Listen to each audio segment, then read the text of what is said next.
Bonjour à tous. Nous avons vu au cours précédent que les muscles avaient besoin de dioxygène et de nutriments pour fonctionner.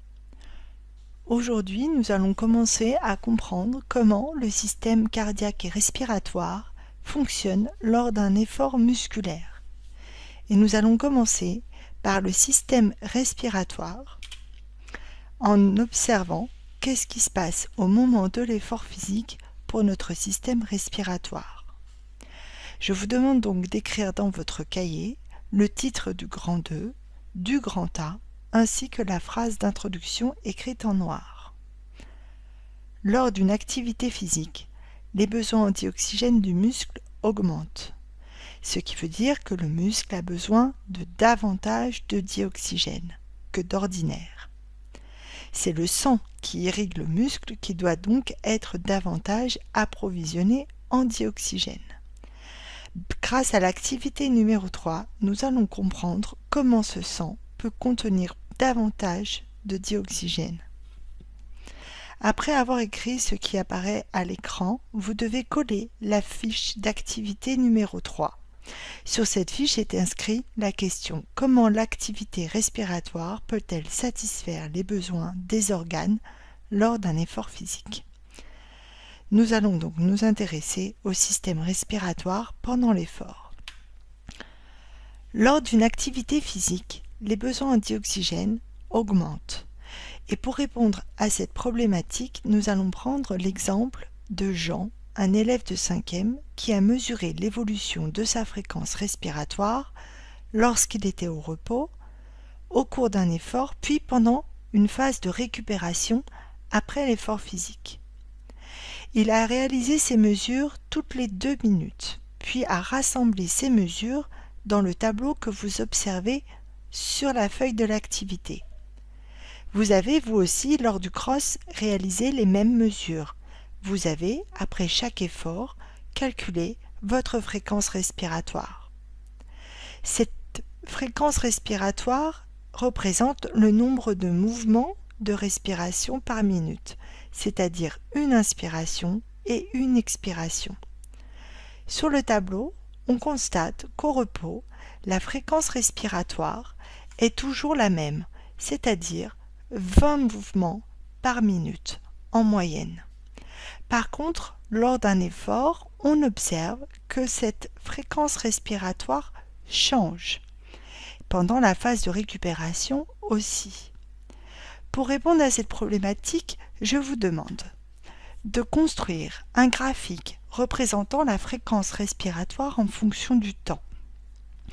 Pour réaliser le graphique, je vous ai mis en pièces jointes une feuille pour réaliser le graphique et une fiche méthode sur la construction d'un graphique. Je vais vous aider étape par étape à construire ce graphique en prenant l'exemple sur le tableau. Pour ce graphique, qu'on analysera dans un second temps, vous avez votre feuille qui est déjà quadrillée avec un quadrillage de 5 en 5, 5 petits traits, ici 1, 2, 3, 4, 5, etc. etc. La première étape, c'est d'abord de construire les deux axes, l'axe des abscisses et l'axe des ordonnées. L'axe des abscisses est l'axe que vous voyez ici, en bas. L'axe des ordonnées est l'axe qui monte. Une fois que vous avez tracé ces deux axes sur votre feuille, vous devez graduer ces axes grâce à l'échelle que je vous ai donnée dans la feuille d'activité. 1 cm, c'est-à-dire 5 tout petits carreaux, correspond à 2 minutes pour l'axe des abscisses et 1 cm pour l'axe des ordonnées correspond à 10 mouvements par minute. Nous allons donc graduer en bas le temps en minutes, donc tous les carreaux on met 2 minutes, donc on commence à 0, 2, 4, 6, etc. etc. Et nous allons graduer l'axe des ordonnées en mettant chaque grand carreau correspondant à 10 mouvements respiratoires. Donc 10 pour la fréquence respiratoire ici, 20, 30, 40, etc. N'oubliez pas de nommer vos axes en mettant ici à quoi correspond ce que vous mettez sur l'axe des ordonnées et ici à quoi correspond ce que vous mettez sur l'axe des abscisses. Une fois que vous avez réalisé ces deux étapes, vous devez, grâce au tableau, reporter les valeurs sur le graphique. À 0 minutes, la fréquence respiratoire de Jean est de 20. Nous allons donc représenter par une petite croix la présence donc de 20 mouvements respiratoires à 0 minutes. Au bout de 2 minutes, Jean a toujours une fréquence respiratoire correspondant à 20. Donc, de nouveau, je mets ma croix au niveau de l'axe correspondant à 20 mouvements respiratoires pour 2 minutes. Au bout de 4 minutes, c'est la même chose. Au bout de 6 minutes, c'est toujours la même chose. Au bout de 8 minutes, je constate que je n'ai plus 20 mouvements de respiration, mais cette fois-ci, j'en ai 30. Je mets donc ma flèche pour 8 minutes à une distance de 30. Voilà, comme ceci. Pour 10 minutes, je constate cette fois-ci, à 10 minutes, d'après le tableau, que la fréquence respiratoire est à 40. Je mets donc ma croix à l'intersection entre 40 ici et 10 minutes. À 12 minutes, toujours d'après mon tableau, je constate que la fréquence respiratoire de Jean est à 50 mouvements. Donc la croix que je vais disposer doit être à l'intersection entre 12 minutes et 50, c'est-à-dire ici, ici. Au bout de 14 minutes, j'ai toujours la même 50. 16 minutes, j'ai toujours 50. 18 minutes, j'ai toujours 50. Et au bout de 20 minutes, je suis toujours à 50 mouvements respiratoires. D'après le tableau, je constate qu'au bout de 22 minutes, Jean a une fréquence respiratoire à 45. Ici, j'ai 40. Ici, j'ai 50. 45 est donc entre les deux, à peu près ici. Je mets donc une croix à peu près ici. Puis au bout de 24 minutes, toujours d'après le tableau, la fréquence respiratoire de Jean est descendue à 40 mouvements par minute.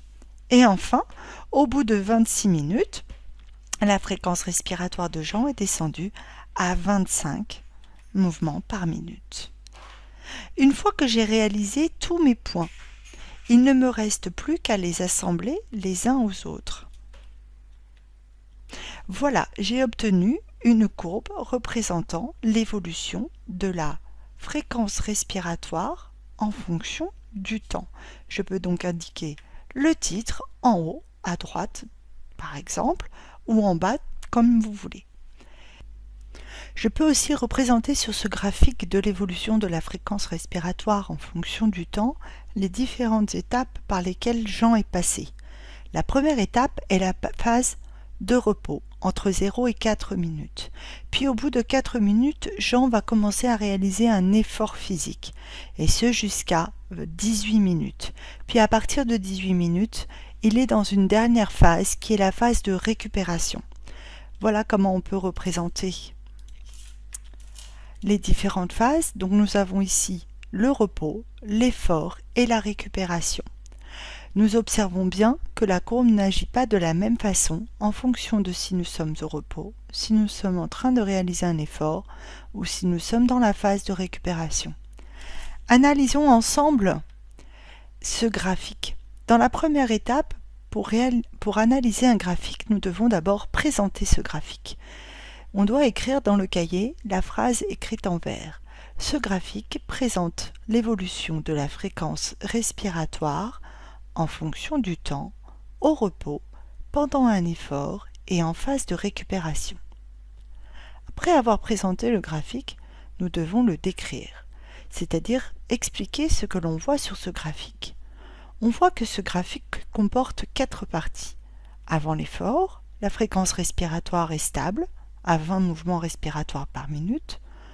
Au début de l'effort, cette fréquence respiratoire augmente rapidement, jusqu'à environ 50 mouvements par minute. Pendant l'effort, cette fréquence respiratoire reste stable, toujours à 50 mouvements par minute. Puis, après l'effort, cette fréquence respiratoire diminue progressivement, jusqu'à environ 25 mouvements par minute. Après avoir décrit le graphique, nous devons l'expliquer.